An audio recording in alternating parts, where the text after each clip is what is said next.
یہ جو ہاتھوں میں کڑی پہنی جاتی یہ بھی دو طرح کے لوگ پہنتے ہیں. کچھ لوگ فیشن کے لیے پہنتے ہیں اور کچھ لوگوں کا نظریہ ہے محبت سجاد.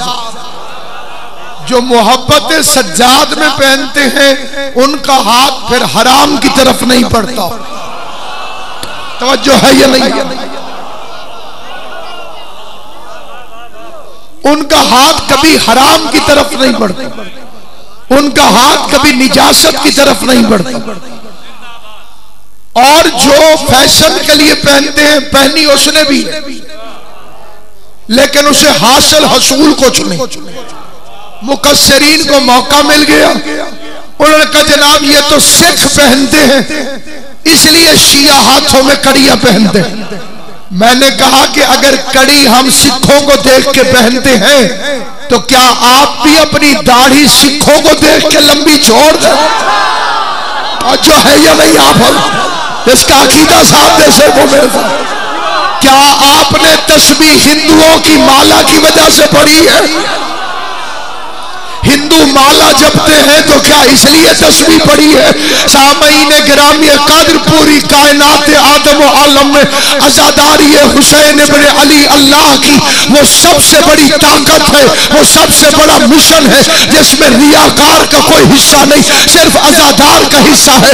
اس لیے کہ یہ عمل, یہ علم, یہ تعزیہ, یہ جلوس, یہ زوجنا, یہ عظمت سادات, یہ ولایت علی, یہ بندے کی ذاتی کوشش سے انسان کے پاس نہیں آ سکتا کیونکہ خدا نے قرآن میں وعدہ کیا ہے, اللہ نے قرآن میں وعدہ کیا ہے فَاذْكُرُونِي أَذْكُرْكُمْ, تو میرا ذکر کرو میں تمہارا ذکر کروں گا. حضرت شبیر نے نوک نیزہ کی بلندی سے گردن کٹ جانے کے بعد بھی اللہ کا ذکر کیا, قرآن کی آیتیں پڑھی, تلاوت خدا کی. اب اللہ کا وعدہ ہے کہ وہ اپنا وعدہ پورا کرے اور شبیر کا تذکرہ ہو. جاؤ پوری کائنات اٹھا کے دیکھ لو, حکومت حسین کے خلاف رہی, مفتی بکتے رہے, مولوی بکتے رہے, فتوے چلتے رہے, لیکن مولوی اپنے منبروں سمیت جہنم میں چلے گئے. حسین کل بھی زندہ باد, آج بھی زندہ باد. جتنی مخالفت اس ذکر کی ہوتی ہے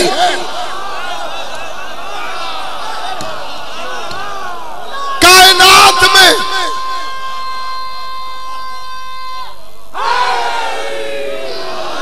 مولوی کے پاس اچھے اعمال کروانے کے لیے اکلوتا لالچ ہے جنت. نماز پڑھو جنت ملے گی, روزہ رکھو جنت ملے گی, مسجد کو چندہ دو.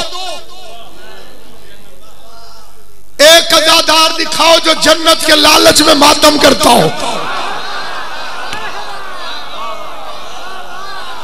محمد علی جوہر نے کہا تھا کہ قتل حسین اصل میں مرگ یزید, اسلام زندہ ہوتا ہے.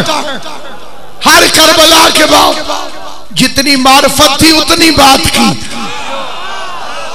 کیونکہ بندے بات کرتے ہیں اپنی معرفت کے مطابق. جتنی جس کی معرفت ہوتی ہے اتنی بات کرتا ہے. محمد علی جوہر کی اتنی معرفت تھی, اس نے کہا کہ اسلام زندہ ہوتا ہے. ہر کربلا کے بعد ایک عاشق اہل بیت نے اپنا قلم اٹھایا, لیکن صرف وہ بندہ بولے جسے اتفاق ہو. اس نے کہا کہ خوشبو خلد دب گئی خاک شفا کے بعد. آگے دیا خوشبو خلد دب گئی.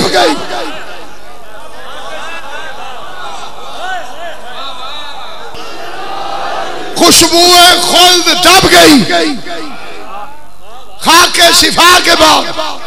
جنت کا نام آنے لگا کربلا کے بعد. میں نے کہا تھا جو متفق ہوگا وہ بولے. جو حیران ہے اس کے لیے نہیں، جسے شک ہے اس کی داد نہیں چاہیے. خوشبو خلد دب گئی خاک شفا کے بعد، جنت کا نام آنے لگا کربلا کے بعد. بعد از حسین اور نہ کوئی حسین ہے نہ اور کوئی کربلا. اس کربلا کے بعد ہوتا اگر حسین بھی دنیا میں دوسرا، پھر اور ہوتی کربلا. اس کربلا کے بعد از خود غلط ہے حضرت جوہر کا یہ کہا اسلام زندہ ہوتا ہے. ہر کربلا کے بعد تسلیم روح جوہر مرحوم یہ